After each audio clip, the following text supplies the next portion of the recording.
Hey guys, here's the story on how getting tendonitis led to me building the Hood Time app. Years ago, when I first started my welding company, I had no idea how to run a business. So to start learning, I listened to all the major welding podcasts and I wrote down anything that I thought would be valuable. Information on pricing, scoping, pitfalls to avoid. And over time, I built my business up. I was doing diesel locomotive and barge repairs and other industrial projects. I built up this big mess of scattered notes and spreadsheets. Then I got tendonitis in my elbow and shoulder, and I had to take time off. And so I'm sitting there trying to organize this mess, and I think to myself, there's got to be an app for this, right? But to my surprise, what I wanted didn't exist. So having some coding experience, I built it.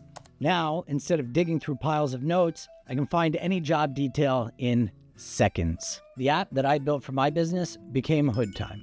The rate calculator, the assessment forms, the work orders, everything that I had learned from other welders and from my own experience, all in one place, online.